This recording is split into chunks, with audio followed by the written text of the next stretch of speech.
Welcome back to another edition of Force Friday, where we talk about Star Wars theories, characters, concepts, comparisons, analyzations, collectibles, and more. And today we're going to discuss this recent Mandalorian drama that's been popping up everywhere. I'm sure you've heard wind of it. If not, allow me to introduce you to it. But first, let's do a little bit of recapping, because it seems to center around the second season of The Mandalorian. Add that on top to the popularity of the first season. So the second season of The Mandalorian began filming on October 7th, 2019, and wrapped on March 8th, 2020, only weeks before coronavirus forced a closure of much of the world and the film industry. I'm a survivor, by the way. We're very proud people. Anyway, throughout filming, no leaks or rumors circulated concerning any kind of behind-the-scenes trouble or difficulties. It's also worth noting the series as a whole has had remarkably few leaks overall. The basic synopsis of Season 1, a hunter protecting a child, but that's about it. Yoda's species being in the show did leak, but most did not make the link between that and the child Mando was reported to be protecting. Major secrets from the show, Death Watch, the Darksaber, and other Mandalorians featured prominently never leaked in any capacity. It also explains why the Baby Yoda merchandise hit so late after the film launched and the character became somewhat of a pop culture phenomenon. The most prominent leaks for Season 2 concern the addition of actors and characters to the show. Most notably, Rosario Dawson, rumored to be Ahsoka Tano, and Mr. Morrison, who could play Boba Fett or any of Jango's clones, to be fair. But now we gotta talk about a young lady by the name of Grace Randolph. So who is she? So coming out of New York Art School, Randolph began as a comic book writer in 2009 for Marvel and DC, writing for titles such as Justice League Unlimited and Heroes, which explored the teenage years of some of Marvel's famous superhero females. She is also the creator of Grace Randolph's Superbia for Boom Studios, which explored the personal lives of superheroes. The series was quite successful for Boom, who expanded it beyond its initial 4-issue limited run with 12 additional issues. While doing this, she started the popular YouTube channel Beyond the Trailer, the source of her recent Mandalorian statements, which focuses on the film and TV industry. She also previously hosted The Watcher on the Marvel Comics YouTube channel. There is some controversy surrounding her history, though. Randolph was suddenly fired by Marvel in 2011. The reason is unknown, with Randolph simply stating that she didn't agree with Marvel's reasoning and that if they weren't prepared to state the reason, neither was she. Don't be coy now. Air it out so me and my friends can make content about it. Just kidding. I respect it. Kinda. Anyway, throughout her career, Randolph has repeatedly been dogged by accusations of clickbait and outright fabricating stories and scoops. She has repeatedly denied this. Director James Gunn called her out twice in 2017, accusing her of making up a story about his feelings on Thanos and Guardians 1. Perhaps the most prominent example of this was her Twitter argument with director Kathy Yan over her film's Birds of Prey. Randolph claimed the film at one point featured an image of a penis as a plot point, something Yan outright denied, going so far as to claim Randolph was flat out lying. The two had a very public back and forth, with Randolph's camp pointing to her otherwise accurate leaks about the film, while others accused her of exaggerating or falsifying the story for shock value altogether. Yan went as far to call Randolph the scum of journalism.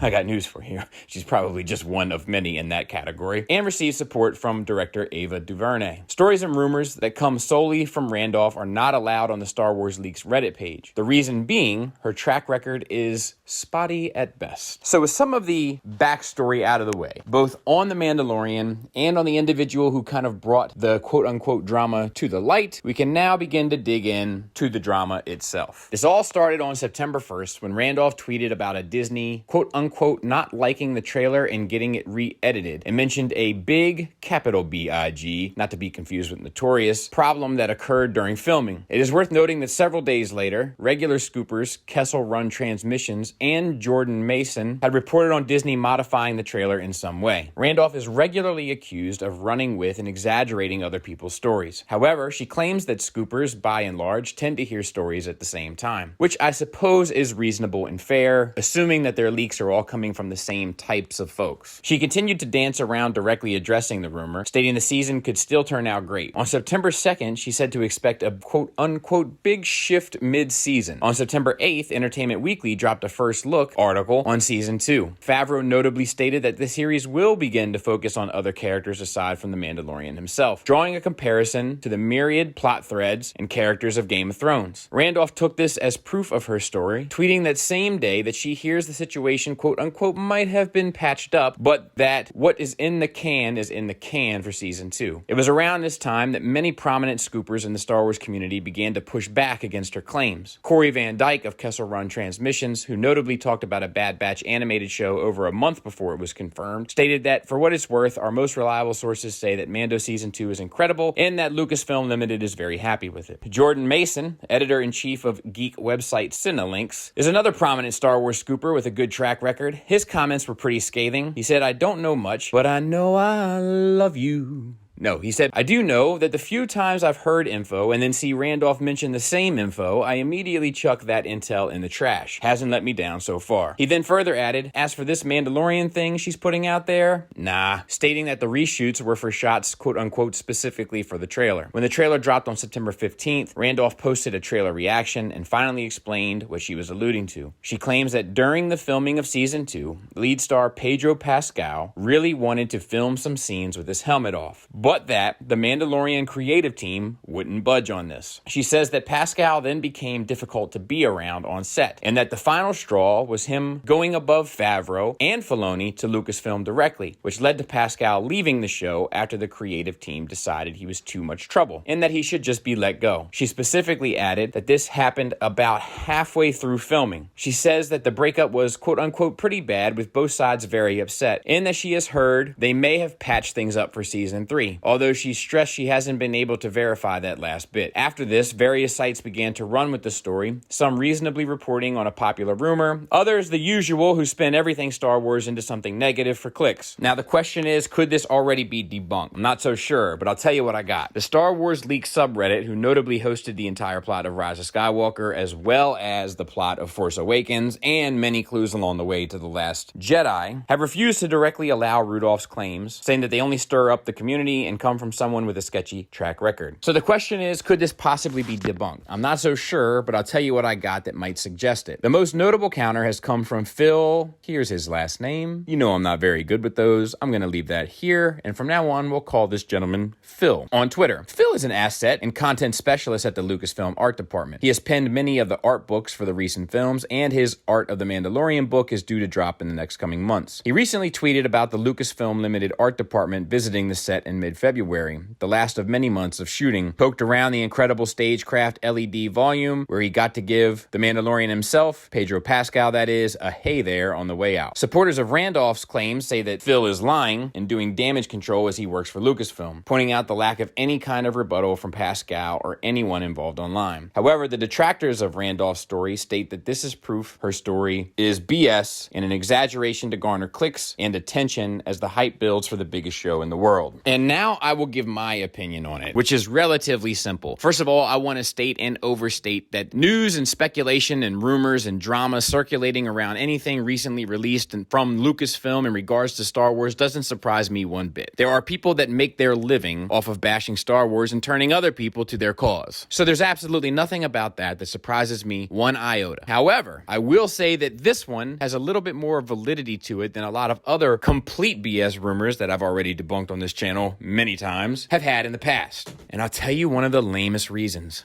And I hate saying it. I know you're gonna hate hearing it. But this is the world that we live in, but there's something to it. Recently I checked and Pedro and Gina Carano had unfollowed each other on Instagram.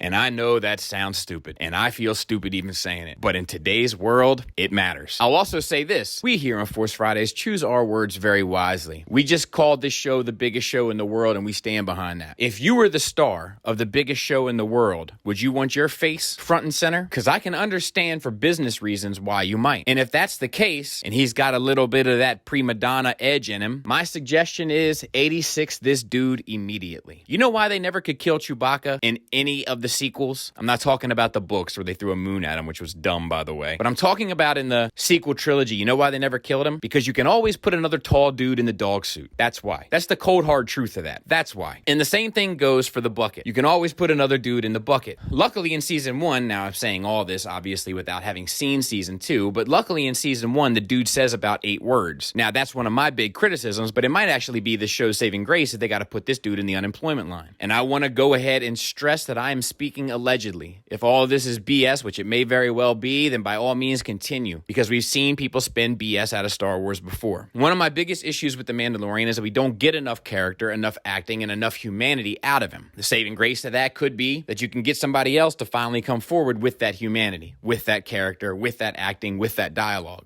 But I urge them to get ahead of this thing immediately. The longer they wait, the bigger the problems will become. I'll also say this, just because the rumors are circulating that they might refocus their efforts towards other characters doesn't necessarily mean that it could be an indicator that something's wrong. Like Favreau himself says, that has worked for Game of Thrones in the past, and with Game of Thrones, you got to learn a lot about a ton of characters instead of a little about one, which is what we have so far. So I might even applaud that if that's the case. The problem with The Mandalorian, if he has to keep his helmet on, is that you're never going to connect with him the way that you might with other characters. So if we emphasize and really flesh out the world around him, it might make you care more, or in this case, me care more, about the connection that he has to that world around him. And that could make the show overall more enjoyable for people like me. Hopefully it has been sorted out. I don't think anybody wants off this project with the steam it has. Like we've kind of pointed out, her track record is a bit sketchy, as are most people in the media, especially in the entertainment business. But whatever the case is, I certainly hope that the creative people behind it, namely Favreau and Filoni, and Ms. Carano, if we're going to